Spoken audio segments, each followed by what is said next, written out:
जय हिंद। अफगानिस्तान के 85% एरिया पर तालिबान ने कब्जा कर लिया। अब ये तालिबान क्या है, इसके आने से क्या असर पड़ेगा और ये एशिया में काफ़ी इम्पैक्ट डालेगा। रूस, China, India, Pakistan, America, Iran, इन सब के इंटरेस्ट इससे जुड़े हुए हैं। तो इसको समझने के लिए तालिबान और अफगानिस्तान इंडिया रिलेशन टोटल इसको अच्छे से समझने के लिए हम 100 साल पीछे चलते हैं।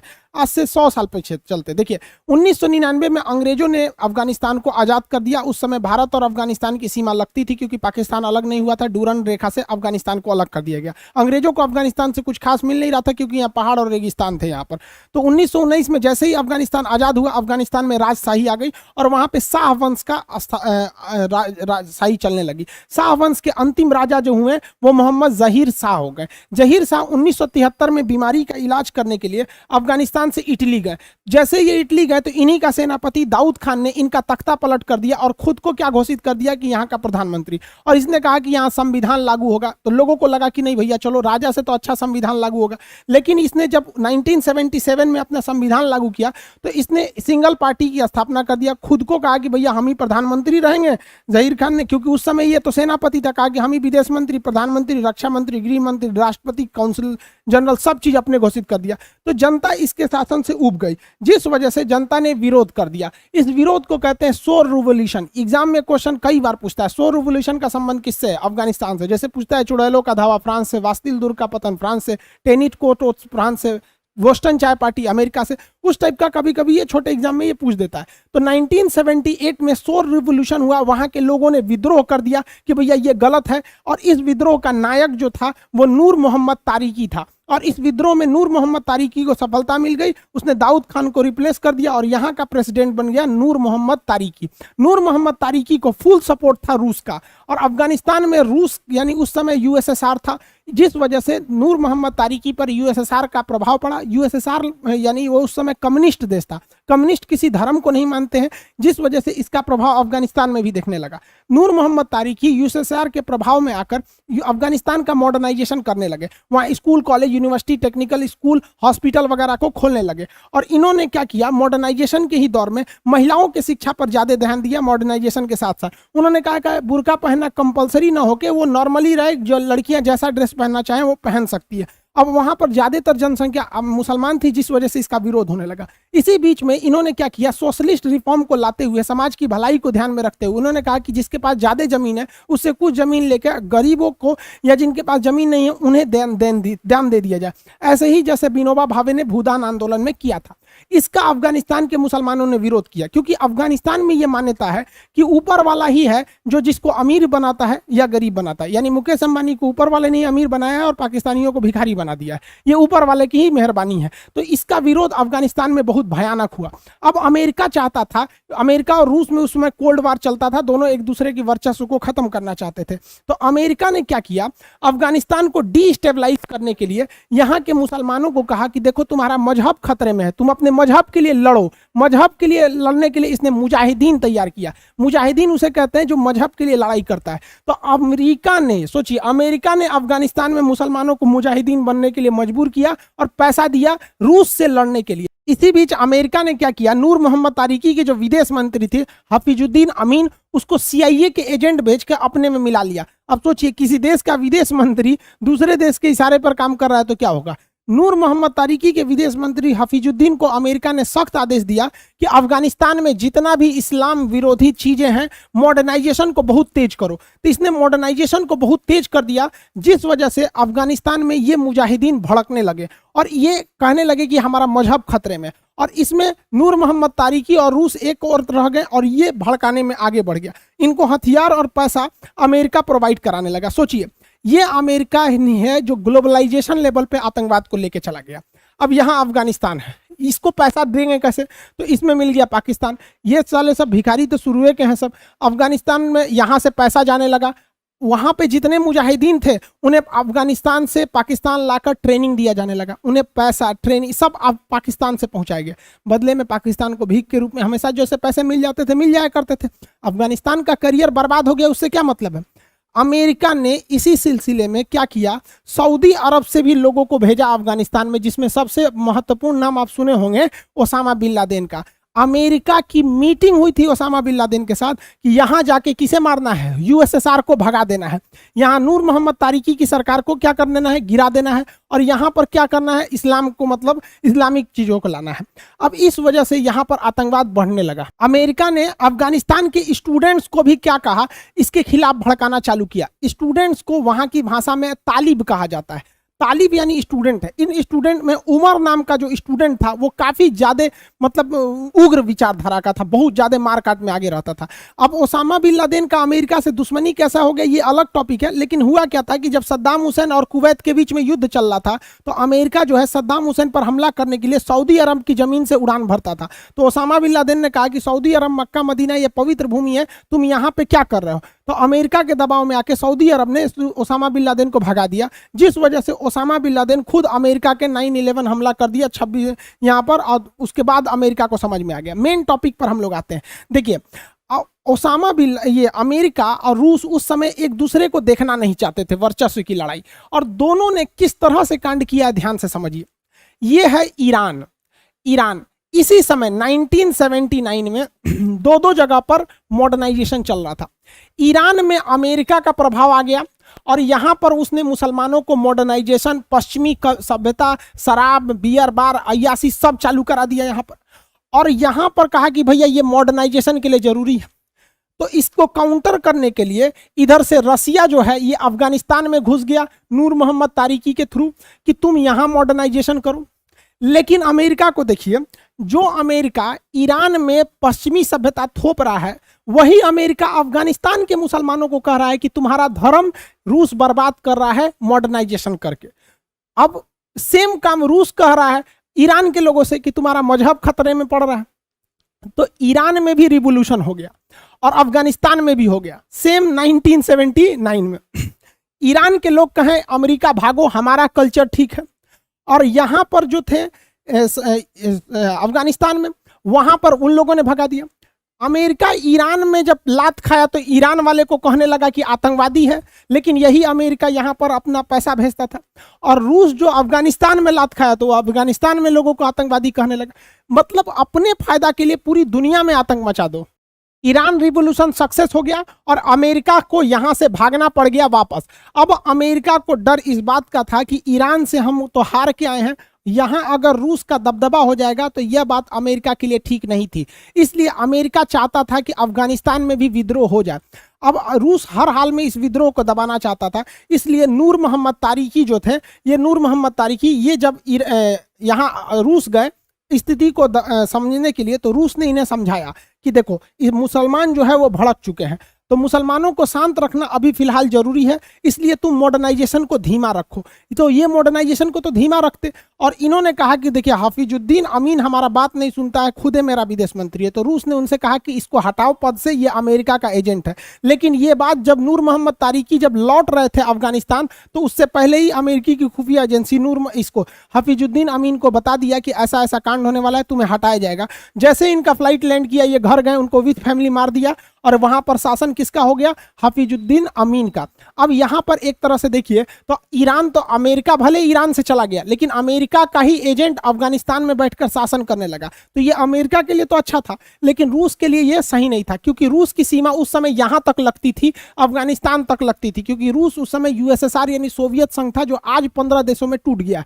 इसलिए मजबूरी में रूस को हमला करना पड़ा। और 25 दिसंबर 1979 को, यानी इस साल के अंतिम समय में, इसने क्या किया, थल सेना लेकर घुस गया कहां पर, सीधे रूस से, ये पहले ये तो पूरा रूस था, ये पूरा रूस था, यहां से सीधे अफगानिस्तान में घुस गया। और अफगानिस्तान में घुस के हफीजुद्दीन अमीन की सरकार को उड़ा दिया, इनको मार दिया, और यहां पर एक एक करके सेना आगे बढ़ने लगी। रूस को लगा था कि वो अफगानिस्तान को बड़ा इजीली जीत देगा। ये रूस की सबसे बड़ी गलती साबित हुई, क्योंकि अफगानिस्तान प्लेन मैदान नहीं था, पूरी तरह पहाड़ी एरिया था।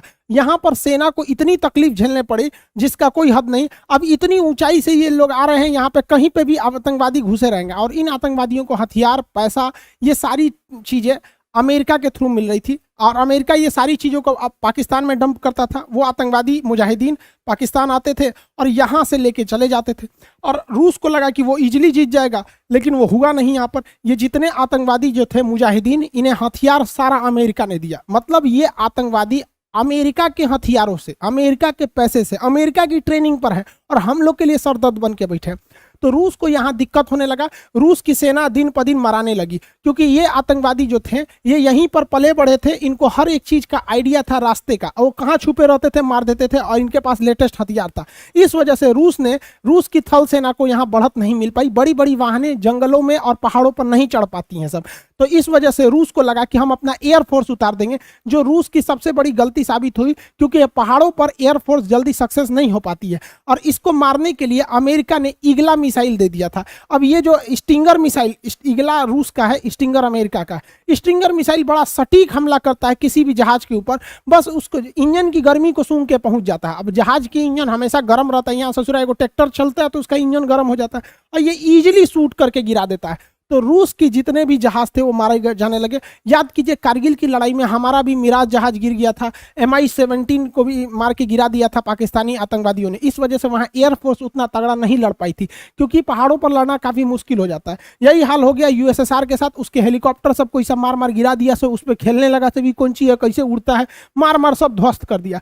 तो उसकी थल सेना और वायुसेना दोनों बहुत बुरी तरह से मतलब प्रभावित हुई, और अंततः रूस को लग गया कि यहाँ पर रहना ठीक नहीं है, ये मुजाहिदीन के चक्कर में हमारा बहुत लोग मरा रहे हैं। वहाँ गैरवाचोक का शासन था रूस में, उन्होंने 15 फरवरी 1989 यानी 10 साल तक जो सोवियत युद्ध चला, इसमें 15,000 सोवियत सैनिक के जो सैनिक थे वो मारे गए। मुजाहिदीन इसमें खतरनाक इसलिए लड़ रहे थे, उनके पास कुछ है नहीं खोने के लिए, ना घर है, ना इंडस्ट्रीज है, ना फैक्ट्री है, ना GDP है, ना विदेश नीति है, ना कुछ है, मारो ससुरों का वहाँ पे। और अमेरिका ने उन्हें गाइडेड मिसाइल दे दिया। सोवियत अफगान वार जो था वो 1979 से 89 तक यानी 10 साल चला। इसमें आर्मी और एयरफोर्स रूस ने उतारा था, जो उसको बहुत बुरा घाटा पड़ गया। हथियार और पैसे की सप्लाई अमेरिका ने किया था यहाँ से, और ये इस पर ट्रेनिंग, लॉजिस्टिक सपोर्ट, शेल्टर, आतंकवादियों को छुपने का जगह, आतंकवादियों को अपने रिश्तेदार की तरह घर में रखना, ये सारा काम किसने किया था? पाकिस्तान ने किया था। ये रूस उसी तरह ये अफगानिस्तान में हार के गया जिस तरह से अमेरिका वियतनाम में हार के गया था। तो अमेरिका की जिंदगी की सबसे बड़ी हार वियतनाम वार थी, और इस बार भी अफगानिस्तान में भी उसको कुछ खास मिला नहीं, और रूस के लिए ये भी बहुत घातक हो गया। हालांकि अफगानिस्तान को कोई शुरू से नहीं जीत पाया। सिकंदर भी यहाँ 3 साल तक सेना लगा के रखा हुआ था। उसकी माँ ने पूछा था कि तुम जीत क्यों नहीं पाते हो एक छोटे से देश को? तो सिकंदर, ऐसा कहा जाता है कि अफगानिस्तान की मिट्टी को अपनी माँ के मतलब भेंट में दिया था। तो जैसे अफगानिस्तान की मिट्टी पहुंची सिकंदर के गांव, उसके गांव में झगड़ा होने लगा। तो ऐसा कहा जाता है कि अफगानिस्तान में कभी झगड़े खत्म नहीं होगा, वहाँ खाली मारे काट वाले हैं, क्योंकि उनकी मेंटेलिटी बहुत आगे तक नहीं है। वो गोली चलाओ, उन लोग के लिए GDP वगैरह मायने नहीं रखती है। तो रूस यहाँ से चला गया, लेकिन यही गड़बड़ी हो गई। रूस तो चला गया यहाँ पर। रूस के जाने के बाद ये यहाँ पर जो धार्मिक लड़ाई चल रही थी, जो मुजाहिदीन चल रहे थे, अब इन्होंने आपस में लड़ने लगे। इन्होंने अपना गुट बना लिया, 50 ठो, भैया ये 10 मोहल्ला मेरा, ये 2 जिला मेरा, ये यहाँ। अब इसमें क्या हुआ कि अफगानिस्तान में सिविल वार छूट गया, गृह युद्ध हो गया। रूस तो चला गया, अब यहाँ पर किसी का सामान लूट लो, कुछ मर्डर कर दो, डकैती कर दो, ये सारे चलने लगा। तो अफगानिस्तान के आम पब्लिक जो थे इससे उब गए। वो चाहते थे कि एक ऐसा लीडर मिले अफगानिस्तान के लोगों को जो अफगानिस्तान को लीड कर सके। तो इसके लिए उन्होंने देखा कि सोवियत संघ यानी रूस से लड़ाई में सबसे तगड़ा कौन भाग लिया था। तो उन्होंने देखा कि स्टूडेंट ने सबसे तगड़ा लड़ाई लड़ा था। तो अफगानिस्तान में स्टूडेंट्स को तालिब कहा जाता था। तो इस तालिब में सबसे खतरनाक जो स्टूडेंट तगड़ा था, एकदम यूनियन लीडर था, उसका नाम था उमर। तो इन लोगों ने उमर को पकड़ा। तो उमर जो था वो स्टूडेंट था, और स्टूडेंट के ही एज में यह हथियार उठा लिया और बहुत बहादुरी से लड़ा था, रूस को भगा दिया था। हालांकि उमर का लड़ाई में दाहिनी आंख जो थी वो रूस के बम से क्या हो गई, विस्फोट से इसकी दाहिनी आंख उड़ गई थी। जब रूस चला गया तो ये जो उमर था ये मस्जिद में नमाज पढ़ाने लगा। तो मस्जिद में जब ये नमाज पढ़ाने लगा तो उमर की एक आंख तो फूट चुकी थी लड़ाई में। अब मस्जिद में नमाज पढ़ाने लगा तो नमाज पढ़ाने वाले को मुसलमानों को मौलवी या मुल्ला कहा जाता था। तो उमर जो था वो मुल्ला बन चुका था, इसलिए इसका नाम पड़ गया मुल्ला उमर। और यही मुल्ला उमर जिसकी दाहिनी आंख फूट गई थी, इसी को कहा गया कि आप तालिब का लीडर बनिए। तो इसने एक संगठन बनाया जो स्टूडेंट्स का संगठन था, जिसका कहा गया तालिबान। और इस तरह से गृह युद्ध को खत्म करने के लिए स्टार्टिंग हुआ तालिबान का। और इस तालिबान को पहले से अमेरिका ने हथियार, ट्रेनिंग सब कुछ दे रखा था। इस तालिबान की फौज ने वहां अफगानिस्तान में जितने छोटे छोटे कबीले ग्रुप बने थे सबको साफ कर दिया और अफगानिस्तान पर छत्र राज कर लिया पूरी तरह से तालिबान ने, जो आज है। अब तालिबान देखिएगा तो ज्यादातर नीचे वाले एरिया में ही काबिज है, क्योंकि इनको पाकिस्तान से ही पैसे सप्लाई अमेरिका पहुंचा रहा था। इसी बीच रूस का एक स्पिन बोल्डाज एक जगह है, पाकिस्तान अफगानिस्तान के बॉर्डर पर है, कंधार के पास। यहां पर रूस का सबसे बड़ा हथियारों का डिपो था, जहां से हथियार सप्लाई होती थी। यह बात पाकिस्तान ने आतंकवादियों को बता दी, वहां के तालिबान वालों ने आए और इसे लूट लिए, और इस वजह से अमेरिका और रूस दोनों के हथियार तालिबान के पास आ गए थे। अब कहेंगे कि कब्जा कैसे होता है, 85% एरिया पे कैसे कब्जा कर लिया। आपको भी अपना एरिया कब्जा करना है तो वहां के पुलिस स्टेशन को उड़ा दीजिए, पुलिस स्टेशन उड़ गई, आपका एरिया हो गया, अब कौन रोकेगा आपको। अब आर्मी आएगी, अगर आर्मी से लड़ाई कर लिए तो उसी को कहते हैं सिविल वॉर, यानी गृह युद्ध। अपनी ही देश की फौज से लड़ गए तो गृह युद्ध यानी सिविल वॉर हो गया, पुलिस उड़ा दिए तो आपका कब्जा हो गया वहां पर। तो ये हो गया अफगानिस्तान पर पूरी तरह से यहाँ पर कब्जा हो गया। लेकिन अफगानिस्तान पर कब्जा करने के लिए जितने आतंकवादियों बुलाया था वो अमेरिका ने बुलाया था। इसी में एक नाम था ओसामा बिन लादेन का। लेकिन ओसामा बिन लादेन अमेरिका से दुश्मनी ले लिया था, क्योंकि तुम सऊदी अरब से उड़ान भर के उसमें इराक पर हमला क्यों कर रहे हो। इस वजह से ओसामा बिन लादेन जो था वो 9/11 का हमला करके उड़ा दिया यहाँ पर 11 सितंबर 2001 को यहाँ पर, और भाग के छुप गया अफगानिस्तान में। अमेरिका ने अफगानिस्तान में कहा कि यहाँ हमको क्या चाहिए, ओसामा बिन लादेन चाहिए। तो उस समय अफगानिस्तान में भले अमेरिका के दबाव में, अमेरिका के हथियारों से रूस को भगा दिया गया था, लेकिन वहां अमेरिका के ही आतंकवादी थे, जिसमें सबसे तगड़ा स्टूडेंट का ग्रुप था तालिबान, और तालिबान का लीडर था उस समय मुल्ला उमर, जो अफगानिस्तान की लड़ाई में ही जख्मी हुआ था। मुल्ला उमर ने कह दिया हमारे यहाँ ओसामा बिन लादेन नहीं है, भगो यहाँ से। तो अमेरिका ने कहा हमको युद्ध कर देंगे, कहा गया ससुरा आओ युद्ध कर देंगे। अब ये ना भगाए हैं रूस को, तो रो देख लेंगे, आओ 10 साल में कुछ दिए, आओ तुम भी। और यहीं अमेरिका कूद गया इस युद्ध में। हालांकि अंततः ओसामा बिन लादेन कहाँ पकड़ा गया, पाकिस्तान में, और पाकिस्तान के ऊपर आरोप भी नहीं लग पाया, क्योंकि पाकिस्तान ने कह दिया कि ओसामा बिन लादेन को बनाया कौन था, तालिबान को बनाया कौन था, अमेरिका ने बनाया था। अब भाई आतंकवादी के आगे अमेरिका, भाई आतंकवादी पर जब डिस्कस होगा तो पाकिस्तान से कोई नहीं जीत पाएगा, क्योंकि वो आतंकवादियों की फैक्ट्री है, सबकी हिस्ट्री पता है कौन कहाँ से आया है। ओसामा बिन लादेन को शरण देने के कारण तालिबान जो था, जो खुद अमेरिका ने उसे पैदा किया था, अब अमेरिका अफगानिस्तान में युद्ध लेके कूद गया। ठीक वैसे ही गलती किया जैसे रूस ने किया था, गुस्सा में वहां पे पूरा थल सेना उतार दिया, यहाँ पे भी दिक्कत हो गया, इसको भी धो दिया सब, अमेरिका को भी। अब अमेरिका 20 साल तक लड़ा था, क्योंकि 2001 में उसके ऊपर हमला हुआ था। जो बाइडेन ने कहा कि 20 साल बाद हम इसमें अपनी सेना वापस बुला रहे हैं। अफगानिस्तान से लड़ना बहुत मुश्किल है, क्योंकि यहाँ पर सबसे पहाड़ है और इनके जीवन का कोई मकसद नहीं, क्योंकि इनको केवल और केवल लड़ाई करना है। ये अब यहाँ पे सैनिक वापस जा रहे हैं। लेकिन ये बुढ़ऊ इतना होशियार है, बुश के समय पे यह हमला शुरू हुआ था और इसने वापस कर लिया अपनी सेना को। यह बुढ़ऊ को लगता है कि कोई ना कोई सवाल पूछेगा कि 20 सालों में आपको मिला क्या, तो इसको लगा कि हमको बेइज्जती हो जाएगा। तो इसने बहुत खतरनाक चाल चला। इसने क्या किया कि अपने जितने हथियार थे, जितने मीडियम साइज के गाड़ियां वगैरह थी, उनको कहा कि देखिए ये इसमें थोड़ा थोड़ा डेंटिंग पेंटिंग पचक ढचक गया, ये हमारे काम लायक नहीं, हम इसे छोड़ के जा रहे हैं। और बिना बताए भाग गया। इन हथियारों पर, इन गाड़ियों पर, इन बख्तरबंद वाहनों पर अब कब्जा हो गया तालिबान का। ये जानबूझकर छोड़ा है कि अब तालिबान और हथियार हो जाएगा और खतरनाक हथियारों से लोगों को मारेगा, तो लोग अपने से कहेंगे कि अमेरिका ठीक था। मतलब समझ रहे हैं, जब तक था तब तक कुछ भी किया। सेम काम यही किया था रूस, जब अफगानिस्तान को खाली किया था तो स्पिन बोल्डाज में अपना हथियारों का जखीरा छोड़ दिया, ताकि आने वाले जो आएगा वो युद्ध झेलेगा। इसने भी छोड़ के चला गया और इसने कहा दुनिया को कि हमने अफगानिस्तान की सेना को ट्रेनिंग दिया है, वहां एयरफोर्स बनाया। देखिए अफगानिस्तान की एयरफोर्स की पावर, ये देखिए एम्बार्डियर जहाज दिया। इस ससुराई कौन काम का जहाज है यहाँ पे, ये सेस्ना जहाज। हमारे यहाँ नेता सब इसको प्राइवेट मीटिंग में लेके जाता है सब यहाँ पे। ये एयरफोर्स है अफगानिस्तान का। और पाकिस्तान को इसने क्या दिया, F-16 खतरनाक जहाज। मतलब जो आतंकवादी सप्लाई कर रहा है उसको खतरनाक, जो आतंकवादियों से लड़ रहा है उसको ऐसा टुच्ची जहाज दिया। अमेरिका तो यहाँ से निकल गया। अब अलग अलग देशों का अपना इसके साथ अलग अलग इंटरेस्ट है। रूस जो है इसको एक बार झेल चुका है, रूस एक्सेप्ट कर चुका है तालिबान को। और पूरी दुनिया को यह बात एक्सेप्ट करना पड़ेगा कि जब तक अफगानिस्तान रहेगी तालिबान का कोई सब्सटीट्यूट नहीं है। रूस ने भारत को भी कह दिया है कि हम अफगानिस्तान के मैटर पे आपका कोई साथ नहीं देंगे। तो रूस तो भैया अपना साइड हो गया है, बस इसको ने तालिबान को कह दिया कि भैया तू हमारे एरिया में नहीं आना। अब बात करते हैं अगले देश की, चाइना की। तो देखिए चाइना का कोई अस्तित्व, मतलब कोई इसके अंदर मोरल सेंस नहीं है, इज्जत वगैरह कुछ नहीं होता है। यह आतंकवादियों का भी सपोर्ट कर देता है, ये यूएनओ में जाके मौलाना मसूद अजहर को बचा ले आता है। तो ये आतंकवादी के साथ भी खड़े हो सकते हैं, किसी के साथ खड़े हो सकते हैं। इनका कोई मतलब विदेश नीति फिक्स नहीं होता है। इनको मतलब क्या है कि अफगानिस्तान में बहुत सारे मिनरल्स हैं, तो इसका कब्जा सोचता है वहाँ लिथियम वगैरह वगैरह वगैरह चीज़ों पे, आयरन और पर कब्जा हो जाए इसका अच्छा से। दूसरा, ये एक सड़क सीपीसी बनाया ही है, एक यहाँ के थ्रू भी एक बीआरआई प्रोजेक्ट में इसे शामिल कर लेगा। लेकिन चीन की भी एक मजबूरी है कि चीन की जो सीमा यहाँ अफगानिस्तान से लगती है वो सिंजियांग प्रांत है, और यहाँ के वीगर मुसलमानों पर चीन जुल्म करता है। इस वजह से यहाँ से यहाँ पर मुसलमानों में टसल हो सकती है। यहाँ भारत इस चीज़ को बढ़ा दे सकता है कि इस एरिया में अफगानिस्तान में ये असंतोष भर दे कि यहाँ पर जुल्म हो रहा है, जिस वजह से अफगानिस्तान और ये चीन के रिश्ते खराब हो सकते हैं। पाकिस्तान का यहाँ अपना इंटरेस्ट है, क्योंकि यहाँ जितने समय अफगानिस्तान जितना अशांत रहेगा, पाकिस्तान को वहाँ आतंकवादियों के लिए और ईजी हो जाएगी। यहाँ जितने ज़्यादा आतंकवाद रहेंगे, ये इन आतंकवादियों को चढ़ा के ये कश्मीर के एंट्री कराते रहेगा, क्योंकि यहाँ पे चुनाव का सबसे बड़ा मुद्दा रहता है कश्मीर, क्योंकि इन बकचोदों को समझ में आता नहीं है कि इनका बांग्लादेश चला गया यहाँ पर, लेकिन इनको कश्मीर चाहिए यहाँ पर, क्या कीजिएगा यहाँ पर। और ये इसके लिए थोड़ा सा हो भी जाता है। रीजन समझिए कि अफगानिस्तान ये ऐसा करते क्यों है। देखिए, ये है स्पिन बोल्डाज, ये पाकिस्तान अफगानिस्तान के बॉर्डर पे, यहाँ पर तालिबान के आतंकवादियों ने कब्जा कर लिया, यहाँ के चेक पोस्ट पर कब्जा कर लिया। यहाँ से इतना बड़ा ये व्यापार का केंद्र है, यहाँ से बहुत सारी ट्रकें जाती हैं, अफगानिस्तान की लाइफ लाइन कही जाती है इस चेक पोस्ट।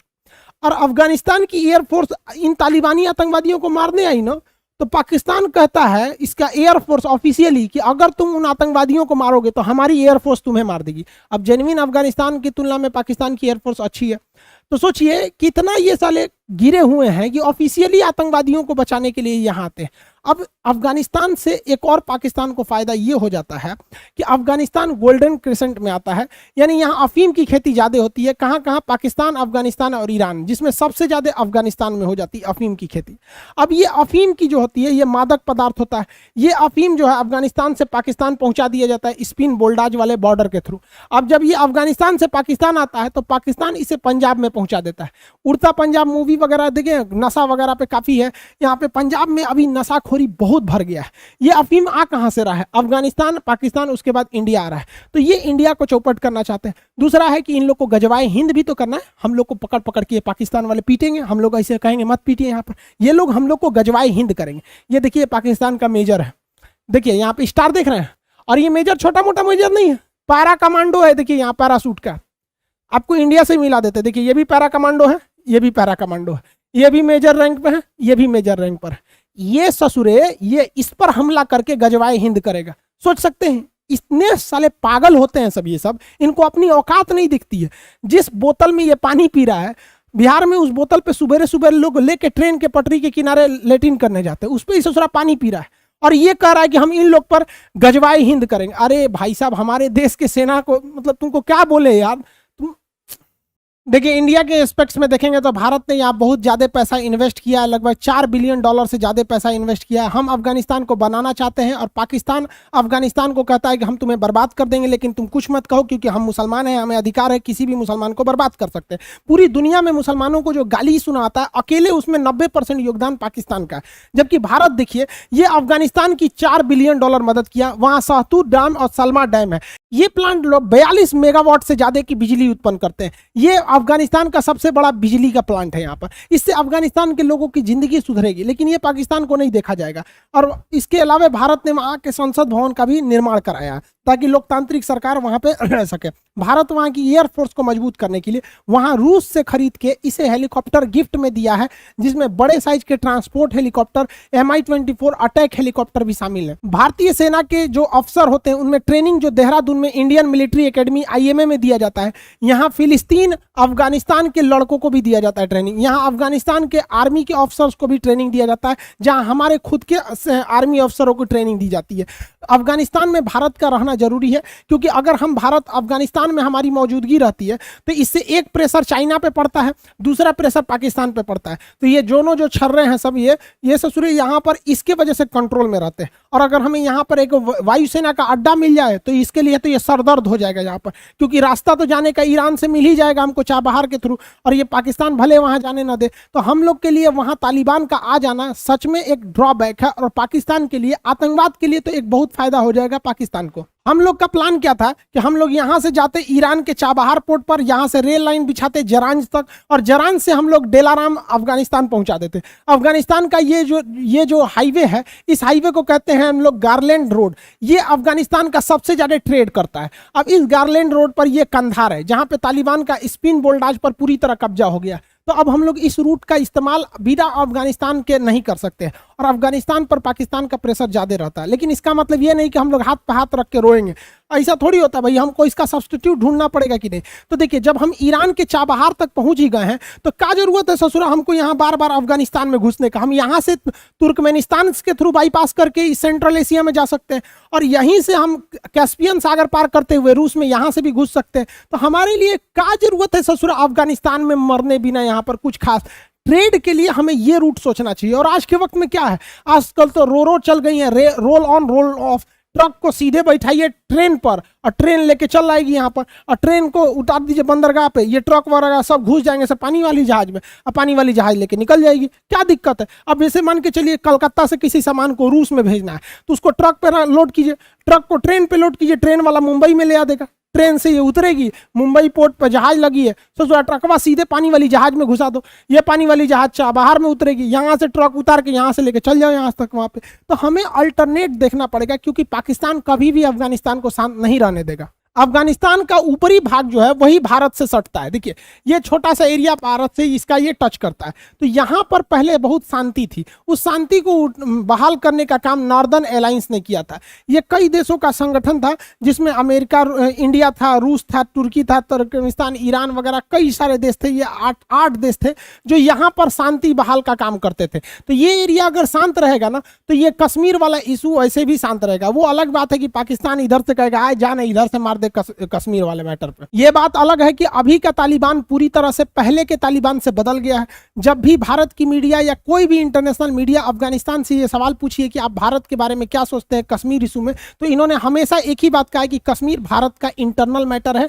तालिबान या अफगानिस्तान की जमीन कभी किसी दूसरे देश में उग्रवाद फैलाने के लिए इस्तेमाल नहीं आएगी। लेकिन इनके कथनी और करनी में बहुत अंतर होता है। वहां देखेंगे अभी दानिश सिद्दीकी पत्रकार जो थे वो पुलित्जर अवार्ड से नवाजे गए थे, इनकी वहां पे हत्या कर दी गई। वो तो हत्या इस अफगानिस्तान में हुई है, वरना अगर ये हत्या, ये गोली अगर कश्मीर में चली रहती और दानिश सिद्दीकी की मौत अफगानिस्तान में न होकर कश्मीर में हुई रहती तो अभी तक इस्लामिक ऑर्गेनाइजेशन कंट्री, OIC के कंट्री बवाल मचा दिए रहते सब, कश्मीर सुरक्षित नहीं है, कश्मीर में ये हो गया, कश्मीर में वो हो गया। लेकिन अफगानिस्तान में हुआ कोई दिक्कत नहीं, वो लोग शांत बैठे रहेंगे यहाँ पर। हालांकि हम लोगों ने अफगानिस्तान में तालिबान पे पूरा भरोसा न करके हमारे जो कॉन्सुलेट है वहां से अपने भारतीय कर्मचारियों को निकाल लिया है। इस कॉन्सुलेट में, वहां कंधार वगैरह के कॉन्सुलेट में, वहां पे जो काम कर रहे हैं वो अफगानिस्तान के लोग हैं, बट वो इंडिया के लिए काम कर रहे हैं। क्योंकि अफगानिस्तान भले ही सुधर गया हो, तालिबान की मेंटेलिटी भले ही चेंज हो गई हो, क्योंकि तालिबान को भी पता है कि अगर लंबे समय तक हमें सर्वाइव करना है तो हमें आतंकवाद को छोड़ के राजनीतिक ओर आना पड़ेगा। लेकिन इसके ये जो लोग हैं, ये लोग इसके जो बाप बन के बैठे हैं लोग, ये तो हमेशा चढ़ाएंगे कि कश्मीर को ये लोग अनस्टेबल रखो, क्योंकि इनके पास दूसरा कुछ बात करने के लिए तो मुद्दा है नहीं। काबुल एयरपोर्ट पर तुर्की अपनी फौज डिप्लाई कर रखा है, इसलिए अफगानिस्तान तालिबान जो है तुर्की को धमकी देता है। भारत सरकार को भी काबुल एयरपोर्ट के आसपास सिक्योरिटी के लिए अपने पारा कमांडोज को तैयार रखने चाहिए, क्योंकि इन पारा कमांडो से तालिबान नहीं लड़ पाएंगे। ये स्पेशली उसी लिए ट्रेंड होते हैं। आप देखेंगे जो एयर स्ट्राइक, सर्जिकल स्ट्राइक, इस सब में यही पारा कमांडो जाते हैं। यहाँ रहने से एक फायदा होगा कि अफगानिस्तान पर एक डर रहेगा, और डर बिना प्रेम कहाँ, डर खत्म तो प्यार खत्म हो जाता है। जैसे अभी हमारी स्थिति इस तरह से, ये तालिबान वाला हमारे ऊपर तान दिया यहाँ पर। अब हम लोग हैं तालिबान को केवल उसके मेंटली पे छोड़ दिए हैं कि वो कश्मीर में इंटर करेगा कि नहीं करेगा, क्योंकि हमारे पास तालिबान को पकड़ने के लिए कुछ नहीं है। लेकिन अगर हम अफगानिस्तान के काबुल एयरपोर्ट पर आ जाते हैं तो हम उस पर पाकिस्तान और चाइना पे भी दबाव बना देंगे। साथ ही साथ हमारी स्थिति ऐसे हो जाएगी ताकि दोनों एकदम आमने सामने। अब क्या है कि तालिबान अगर एंट्री करेगा, आतंकवाद फैलाएगा कश्मीर में, तो हम लोग काबुल एयरपोर्ट में पकड़ के इनको धो देंगे। तो ये स्थिति में देखेंगे ना, दोनों में से कोई गोली नहीं चलाएगा। और इस स्थिति में तो ससुरा इसका अगर मूड बिगड़ा तो चलाइए देगा। तो अभी हम अफगानिस्तान में इस स्थिति में, लेकिन अफगानिस्तान में अगर हम काबुल एयरपोर्ट पे आ जाते हैं और ये इनडायरेक्टली अफगानिस्तान को मैसेज पहुंचा देते हैं तालिबान को कि देख भैया, तुम हमको कुछ नहीं करेगा तो हम एक को गोली नहीं चलाएंगे, हमको थोड़ा सा लड़ाई उड़ाई नहीं करना है। तो इससे एक हम लोग फ्रंट फुट पर आ जाएंगे। कुछ लोगों का कहना है कि अफगानिस्तान में सेना भेज देना या एयरफोर्स भेज देना, अफगानिस्तान में भेजने से तालिबान से दुश्मनी हो जाएगी। भैया वो पहले भी हमसे दुश्मनी करते थे। 1999 में जब अटल बिहारी वाजपेयी की सरकार थी तो हमारी कौन सी वहां पर एयरफोर्स अफगानिस्तान में थी? उन लोगों ने नेपाल से हमारे IC-814 विमान को हाईजैक कर लिया, अमृतसर उड़ाया, फिर लाहौर ले गए, दुबई लेने के बाद फिर कंधार लेके चले गए सब अफगानिस्तान में, और हमारे हमसे लोगों से 3 खूंखार आतंकवादियों को छुड़वा लिया। मुश्ताक अहमद जो आगे जाके कश्मीर में CRPF पर हमला कराया था, मौलाना मसूद अजहर इसने संसद भवन पर हमला कराया था, उमर शेख इसने 9/11 हमला अमेरिका में उसमें फंडिंग की थी, तो इन लोगों को छोड़ाया गया। और भारत सरकार को भी पता नहीं क्या हो गया, हमको ये समझ में नहीं आता। जब इन आतंकवादियों को छोड़ता ही रहता है तो इन्होंने ऐसे इज्जत से काहे छोड़ देते हो? जब आप नेगोशिएशन कर रहे हैं तो इनको खाना में आप मिला दीजिए कोई बेहोशी की दवा, आराम से बेहोश हो जाए, लो पता ना चले। और दुनिया भर का बीमारी आता है, HIV, कोरोना, कैंसर, दुनिया भर का एक और वायरस उरस लेके चढ़ा दो यहाँ पे, जाओ ससुरा 2-4 महीना में अपने से मर जाओगे, तो आराम से पहुंचा देता है। इन लोग को खाना में दीजिए, बेहोश हो जाएगा, उठेगा तो पता नहीं चलेगा कौन दवाई चढ़ा है। कोई पूछेगा आतंकवादी सुई हुई लगाया है ना, हमको तो बस खाना खा के सो गए। तो आराम से इन लोग को भी नहीं छोड़ना चाहिए। हम तो कहते हैं पकड़ाए फाइल निपटा दो, रखोगे तो कहीं ना कहीं छोड़ेबे करेगा सब। अफगानिस्तान में तालिबान को काउंटर करने का एक और तरीका है। देखिए वहां 2 आतंकवादी संगठन है, ज्यादातर एरिया में तालिबान का कब्जा है, जो अफीम बेचकर अपने पैसे की उगाई करता है, जबकि वहीं पर आपका ISIS आतंकवादी है, ये काला चमगादड़, ये सब जो है पेट्रोल बेच के अपना पैसा कमाते हैं। दोनों ही आतंकवादी हैं, लेकिन ये क्या कहता है इससे कि तुम इस्लाम के खिलाफ हो, नशा वाला चीज इस्लाम में अलाउ नहीं है। अरे भैया वो नशा वाला नहीं बेचेगा तो ओकरा पैसा नहीं आएगा, तोरे ऐसा पेट्रोल सबके पास थोड़ी है। तो भारत सरकार को ISIS के मैटर पे कुछ नहीं बोलना चाहिए, क्योंकि ISIS वाले आते हैं सब तो अफीम की खेती जला देते हैं सब, कहते हैं से इस्लाम के खिलाफ है, और खेती जल गया तो तालिबान का पैसे बंद हो जाता है। आज के समय में बाप बड़ा ना भैया, सबसे बड़ा रुपया हो गया है। तालिबान को काउंटर करने के लिए ईरान बहुत महत्वपूर्ण भूमिका निभाएगा। एक्चुअली ईरान क्या है, वो एक शिया कंट्री है, और यहाँ मुसलमानों में सबसे बड़ा झगड़ा शिया सुन्नी का है। अफगानिस्तान में सुन्नी है और यहाँ पर शिया है, इन दोनों में बहुत अच्छा सा टसल हो जाएगा। तो यहाँ पर अफगानिस्तान को काउंटर करने के लिए ईरान भरपूर मदद करेगा, क्योंकि ईरान नहीं चाहेगा कि उसके सिधाने कोई एक आतंकवादी संगठन आ जाए जो कि उससे धार्मिक रूप से कट्टर हो। तो इसमें ईरान हमारी पूरी मदद करेगा। हम लोग को तालिबान पर कई ओर से प्रेशर बनाना चाहिए, खास करके इनके हथियारों के थ्रू। देखिए इनकी सबसे बड़ी ताकत इनका हथियार है, इसी को कमजोरी बना देना चाहिए। इनके पास अपनी कोई बड़ी फैक्ट्री नहीं है जहां से ये हथियार लेते हैं, ये बाहर से इंपोर्ट कर लेते हैं इधर उधर से, काला मार्केट से। हमें वो मार्केट में घुस जाना है। ये बंदूक की जो गोली होती है, ये कारतूस होता है, ये गोली नहीं होती, इसमें बारूद भरा होता है। असली शरीर के अंदर यही घुसता है।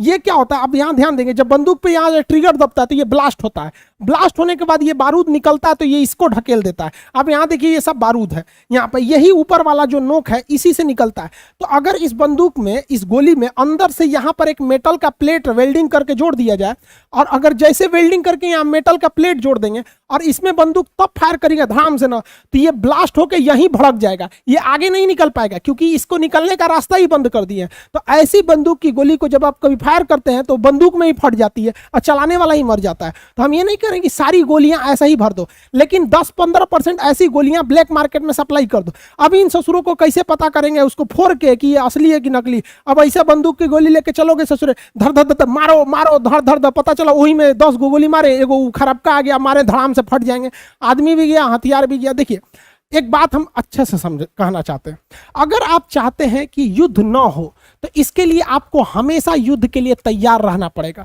क्योंकि युद्ध की तैयारी ही युद्ध पर पूर्ण विराम लगाती है। दुनिया में किसी देश की हिम्मत नहीं है जो इजराइल से टक्कर ले ले, क्योंकि सबको पता है कि ससुरा 2 बजे रातियों को करेंगे तो तैयार बैठा है। तो इसलिए इजराइल से लड़ने की हिम्मत कोई नहीं करता है, क्योंकि वो तैयार बैठा है। हम लोग 1962 की लड़ाई क्यों हारे? क्योंकि हम तैयार नहीं थे।